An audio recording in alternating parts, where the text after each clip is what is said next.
Je le disais en titre, on reçoit ce soir la députée sortante Estelle Youssoufa. Bonsoir, merci beaucoup d'avoir accepté notre invitation. Bonsoir, merci pour votre invitation. Quand on voit tous ces rebondissements politiques en ce moment, de toutes parts, au national comme chez nous, qu'est-ce que ça vous inspire ? Le soulagement de ne pas appartenir à un parti politique, de ne pas être prise dans ce bazar. Moi, ma mission et mon engagement, c'est pour Mayotte, sans étiquette partisane, pour rassembler au maximum.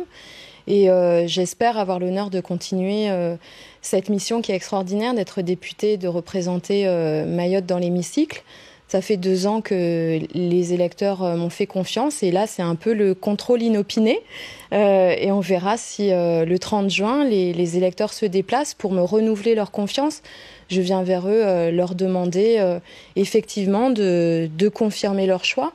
C'est la continuité, me permettre de continuer mon travail sur la loi Mayotte, sur l'eau, sur le sanitaire, sur la cherté de la vie, sur la sécurité. On a beaucoup de chantiers qui sont en cours, hein. Le travail n'est pas terminé, j'en ai bien conscience. Justement, vous avez annoncé votre candidature il y a quelques jours à travers vos réseaux sociaux. Votre ancien suppléant, Saïd Kambi, nous a fait part qu'il était également candidat. Est-ce que vous êtes confiante pour ces nouvelles élections ? Je pars favorite, mais je ne suis pas confiante. C'est à chaque fois un risque, une élection. C'est une décision qui appartient aux électeurs.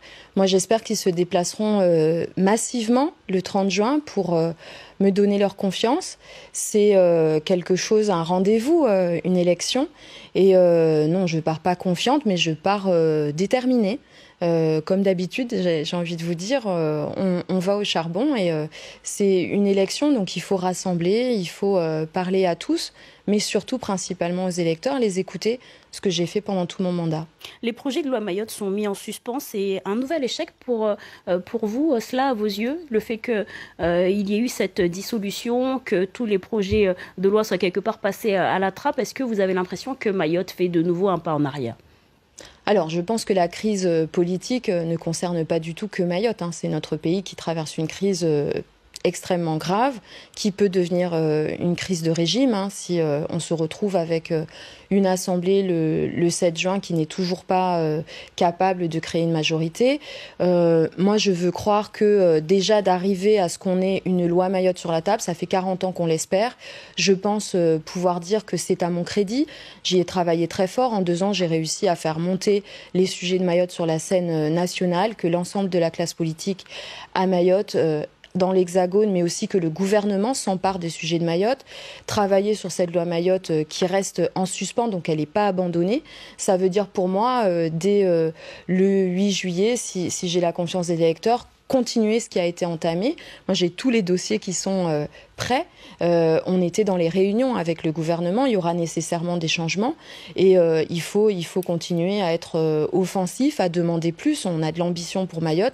Et c'est un rendez-vous historique, cette loi Mayotte. Justement, est-ce que vous... faire avec les forces politiques qui vont se dégager. Et justement, est-ce que vous souhaiteriez une majorité présidentielle pour poursuivre les travaux déjà entamés avec ce gouvernement actuel ? Je souhaite une majorité...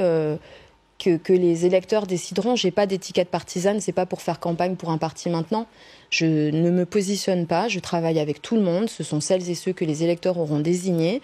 Je suis au centre droit. Vous pouvez donc travailler avec le Rassemblement national s'il est majoritaire ? Oui, mais c'est comme ça que j'ai fonctionné. Moi, une partie de mes électeurs sont évidemment Rassemblement national, comme l'ensemble des Français.